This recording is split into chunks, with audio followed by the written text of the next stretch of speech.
Hi GameBoy modders, I just thought I'd film this video to share with others in the community just before I do the final checking and testing and assembling. It's a GameBoy Color into an original DMG GameBoy shell, and it's been about 10 days so far, on and off. I can see where the time's gone.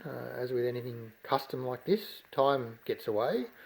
By the time you work out how to do things and run into problems and have to consider how to do things, the time just goes. So I basically wanted this to have a look that is as close to stock as possible.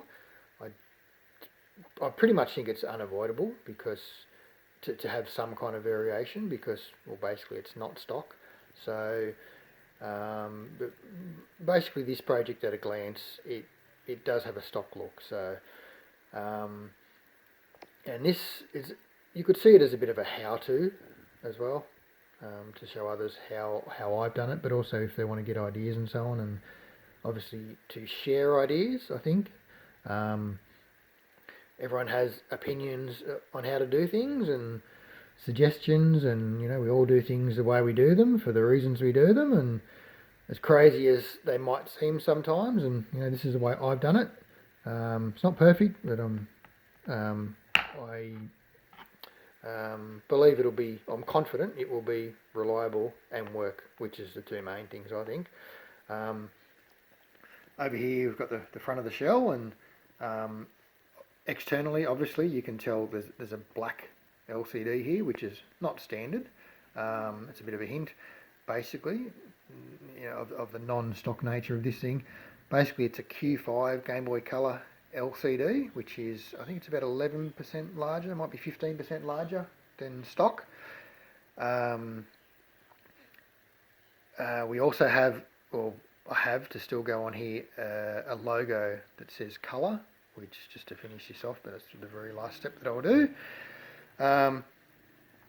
I've designed this thing and built this thing with stereo sound. So obviously you need the sound to come out for the second speaker, which is on the left here.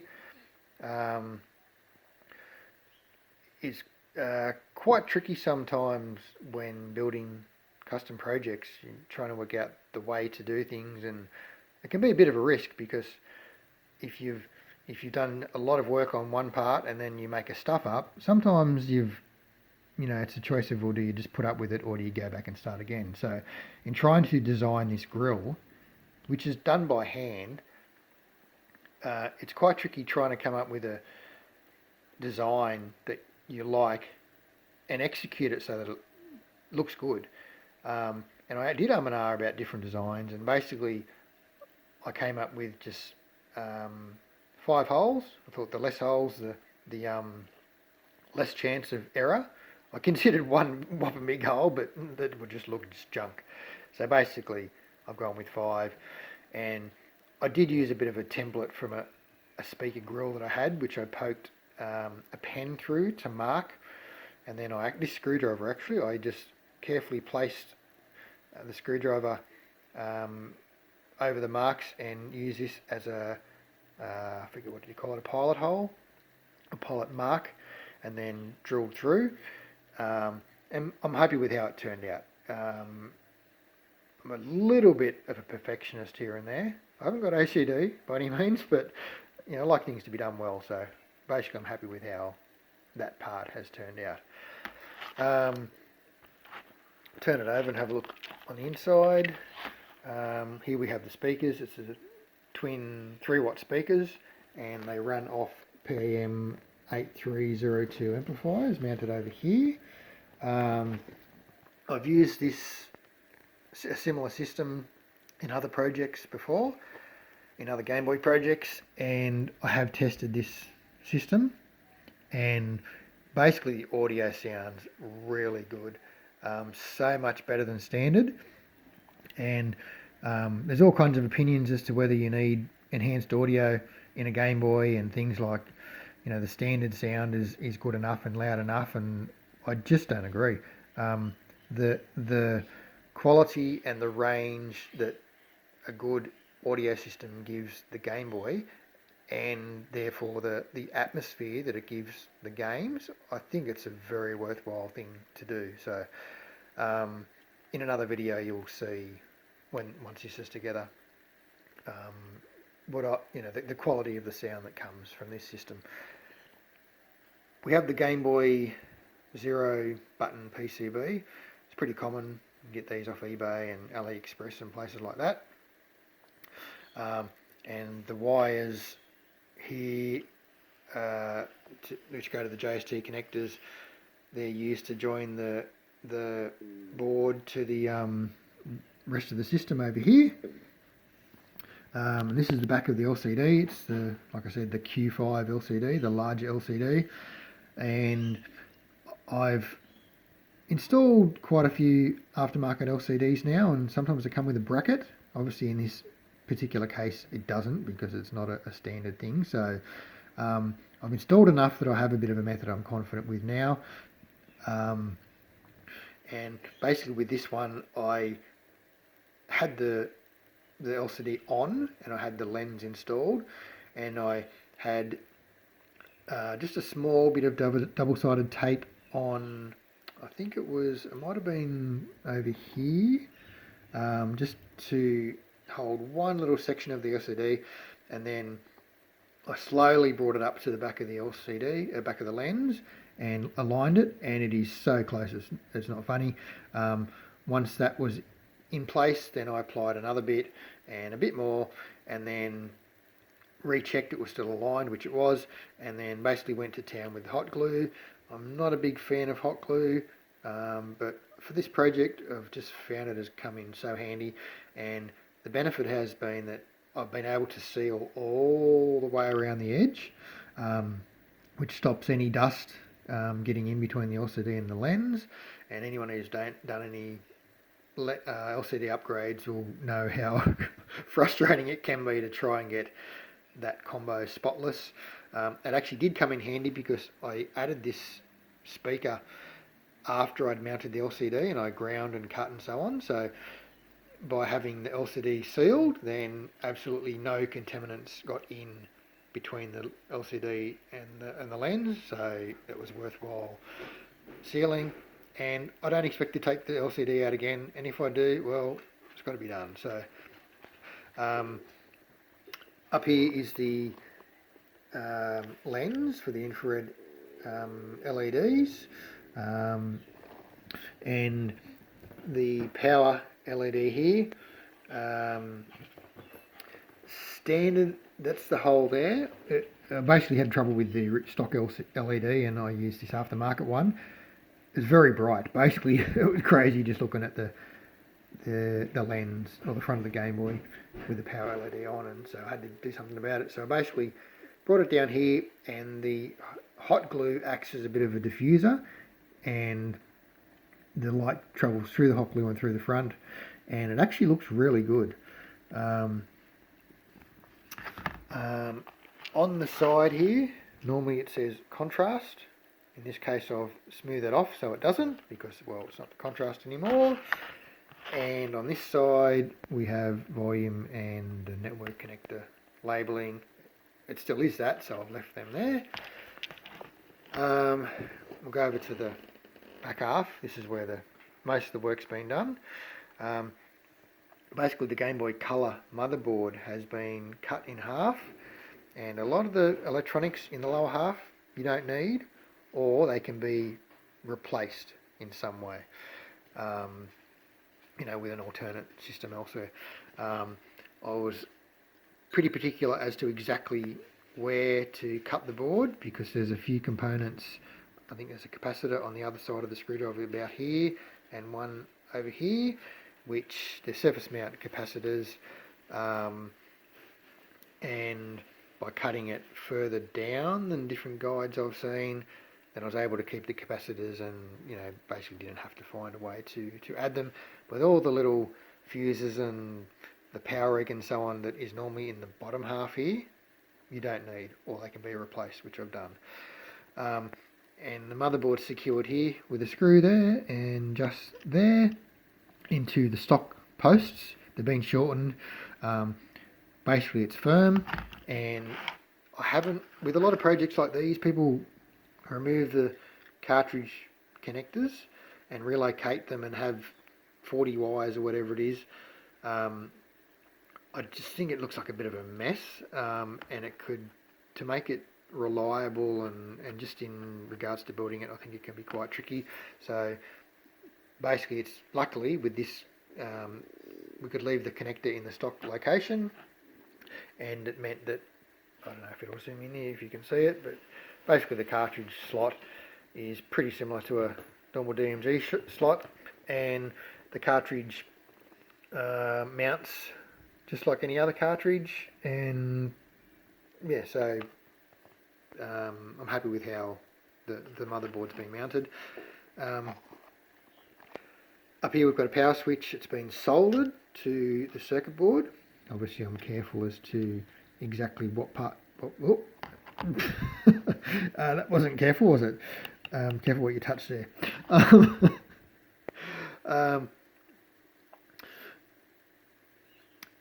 Yeah, the power switch has been soldered to the board, and using a fairly similar switch to stock, and the normal power switch, the slider is the DMG slider has been used. Because you remove the power reg, which is normally down here, or it might be on this side, it needs to be replaced. This is the power reg here. It basically takes care of the charging and the voltage regulation from the 3.7 volts that the battery has up to 5 volts, which the Game Boy can run on. A normal reg has, I think it's 5 volts and 18, I think it is, and the 18 is for the LCD. Because this has an aftermarket LCD, it doesn't need the 18 volts, so therefore you don't need the 18 volt regulation. So this regulator here does fine. And I've wired up a little test button here. Just press it once, and it shows the battery capacity, how much charges in the battery. And when it's charging, obviously the 4 LEDs will give the indication as well of how the charging's going.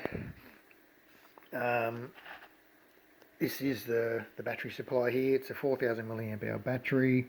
I say, 10 to 15 hours of play probably, and it's charged via a micro USB connector just here. I've obviously ground the components off this board because they're not needed. It's mainly, this board was used for the connector because the wires run straight up and to the board that does all the power handling basically.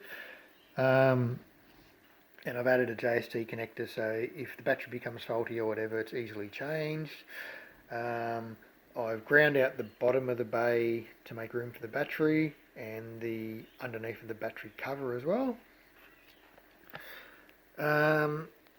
I've relocated the infrared LEDs as well. I don't know what Game Boy games or hardware or whatever uses them, but I thought if I'm going to do this project, I may as well do it properly. So I've relocated the infrared LEDs and carefully filed a slot here for the window, and that's where the LEDs line up. A bit of hot glue here and there. I've used a Game Boy Color volume wheel, and this is from another board, and the external connector has been relocated as well, and we have the wires which from the volume wheel that run across to the location underneath the reg here, and the wires from the network connector that run across and solder to the normal connector points over here. Basically it's a prototype board for the volume wheel, and it's secured very firmly. There's one screw underneath about here and up here, and it's not going anywhere. It's nice and firm, and like I said before, reliability is a big thing with projects like these. Yeah,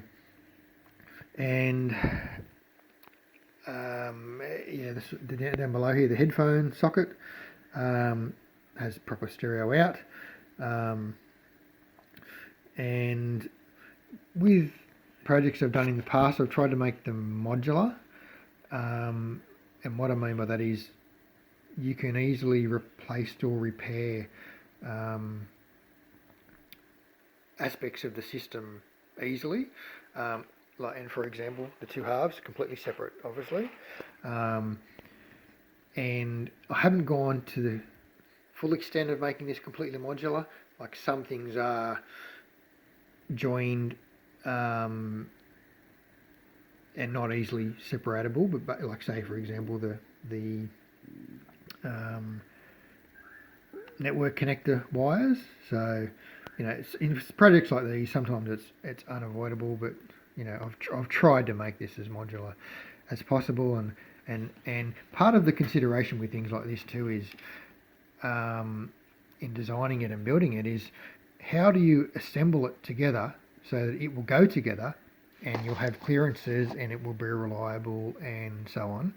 And that's part of the design of how to build these projects. And for example, with the connectors here, I've got the JST connectors, and these will be twisted around basically, and when they join, they will join up here to these other connectors, and they will sit in the void up here.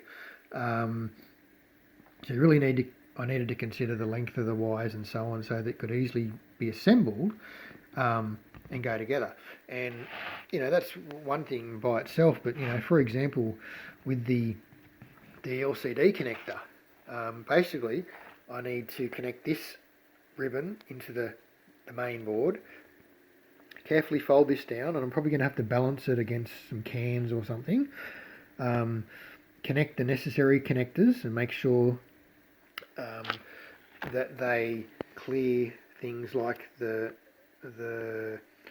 what would you call those, the supports for the back of the button PCB, so they don't get squashed.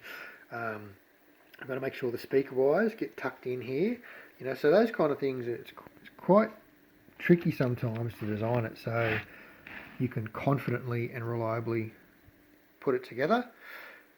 I'm happy with how it's